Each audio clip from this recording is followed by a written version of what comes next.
Hello students, after completing chapter 5th in English reader book Open Skies class 4, today we are here to discuss for chapter 6 I wonder why.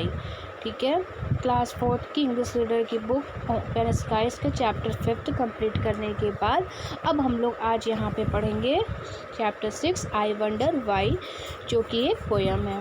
ठीक, तो जैसे कि सभी chapter में introduction दिया होता है, यहाँ पे भी दिया है वार्म योरसेल्फ अप। तो पोएम स्टार्ट करने से पहले इसके बारे में थोड़ा देख लेते हैं।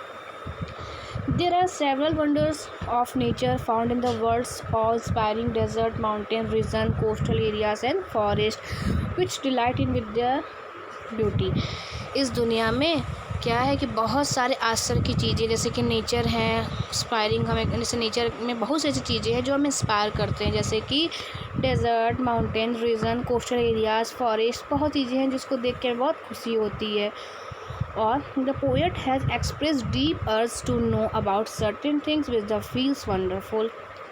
मतलब यहाँ पे पोएट हमसे अर्ज मतलब डीप अर्ज का मतलब होता है कि बहुत ज़्यादा आग्रह करता है कि जिस चीज़ों को फील करके, जिस चीज़ों को देख करके वो आश्चर्य होता है, उसे बहुत अच्छा फील होता है, वो शॉक्ड होता है, उन चीज़ों के बारे में वो अपने व्यूज़ को यहाँ बताना चाह रहा है। और जो जो चीज़ें वो यहाँ पे पूछता है उसका आंसर सच में बहुत डिफ़िकल्ट है मिल पाना। ठीक, तो देखिए वो किस किस चीज़ को खूबसूरत बताता है, आइए स्टोरी के थ्रू हम लोग समझते हैं। ठीक, तो फर्स्ट लाइन है I wonder why the grass is green. मैं वंडर या आश्चर्य हूँ कि ग्रास का कलर ग्रीन ही क्यों होता है। Why the wind is never seen, क्यों अभी हवा को देखा नहीं जा सकता। Who taught the birds to build a nest, किसने पक्षियों को सिखाया या बताया घोंसला बनाने के लिए। And told the trees to take a rest, किसने बताया ट्रीज़ को रेस्ट लेने के लिए, मतलब कि इसके बाद अब नहीं बढ़ना। जैसे हर एक ट्री की एक हाइट होती है ना, कितने के बाद वो नहीं बढ़ेंगे, तो ट्रीज़ को ये चीज़ें किसने सिखाया, उन्हें कैसे पता चला। ठीक है, और when the moon is not quite round, और मतलब मून को इतना गोला इस तरह से कैसे बना। When can the missing bit be found, और मतलब कहने का है कि जिस तरह से पूर्णिमा के दिन हमें पूरा मून दिखाई देता है, फिर धीरे धीरे बाद वो छोटा होने लगता है, तो कहता है कि किसने कहा मून से कैसे कि मून पूरा दिखता है। फिर कुछ दिन के बाद the missing bit be found, फिर कभी कभी जब ऐसे आधा मून दिखता है ना, तो वो बोलता है कि जब इसका आधा मून हमें दिखता है तो आधे मून का जो मतलब इसका जो हाफ पार्ट होता है वो कहाँ चला जाता है, वो हमें दिखाई क्यों नहीं देता, वो कहाँ मिसिंग होता है, कहाँ छिपा होता है। ठीक है, who lights the star, stars को कौन जलाता है। व्हेन दे ब्लो आउट, कहने का मतलब है कि जैसे उजाला होने लगता है सुबह तो स्टार गायब हो जाते हैं ना, चले जाते हैं, तो वो यही कह रहा है कि फिर स्टार्स को कौन है, कैसे है स्टार के वो दोबारा फिर से लाइट करने लगते, ट्विंकलिंग करने लगते हैं, चमकने लगते हैं।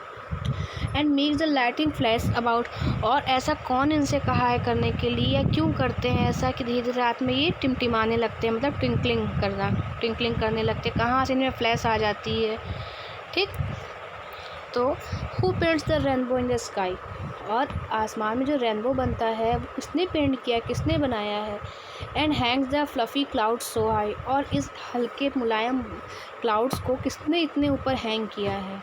और वाई इज़ इट नाउ, मतलब कि और अब मतलब जब बारिश होती है धीरे धीरे, जैसे लगता नहीं कि बादल बहुत पास से जा रहा है, तो ऐसा कौन है जो इनको ये सब करने को कहता है। डिड यू सपोज, क्या तुम सपोज कर सकते हो। That's won't tell me if he knows, और बोलता है कि क्या दैट को ये पता है, और अगर पता है तो वो मुझे क्यों नहीं बताते हैं, और उन्हें अगर नहीं पता है तो क्यों नहीं पता है। ठीक है, तो बस इस पोएम में हम बस इतना ही है। इस पोएम को जिसने लिखा है वो है जेनी किर्बी। ठीक, इस पोएम को आपको लर्न करना है, आपके हाफ ईयरली एग्ज़ाम में ये आएगा, और आपको अपने नोटबुक में इस पोएम को राइट करना है। ठीक है, कैसे देखिए यहाँ से 1 2 3 4 5 6 7 8 लाइन की पोएम इस चैप्टर से आपको अपनी नोटबुक में राइट करना है और लर्न करना है। ओके, यहाँ पे वर्ड मीनिंग है, अब वर्ड मीनिंग डिस्कस कर लेते हैं। वंडर मतलब होता है think about something with admiration, मतलब कि किसी चीज़ के बारे में बहुत आश्चर्य हो जाना। और एडमायर का मतलब होता है कि जिसे कोई आपको जो बहुत मतलब आप उसको देख के बहुत प्रशंसा करने वाली कोई चीज़ हो। ठीक है, आपको काफ़ी एडमायर करती हो, मतलब उसकी चीज़ों को देख के आप काफ़ी प्रसन्न हो जाते हो, उसकी खूबसूरती को देख के आश्चर्य होना। फ्लैश मतलब होता है टू शाइन ब्राइटली, कोई चीज़ ब्राइटली जब चमकता है तो उसको बोलते हैं फ्लैश। ठीक, जैसे कि जब आप कैमरे से मोबाइल से फ़ोटो क्लिक करते हैं तो फ्लैश लाइट आती है ना तुरंत, उसको बोलते हैं। फ्लफ़ी मीन्स होता है, फ्लफ़ी क्लाउड का यूज़ हुआ है इस पोयम में। फ्लफ़ी का अर्थ होता है वेरी लाइट एंड सॉफ्ट, हल्का या सॉफ्ट। ओके स्टूडेंट्स, तो इस वीडियो में बस इतना ही। In next video we will discuss the exercises of this chapter. Okay, thank you.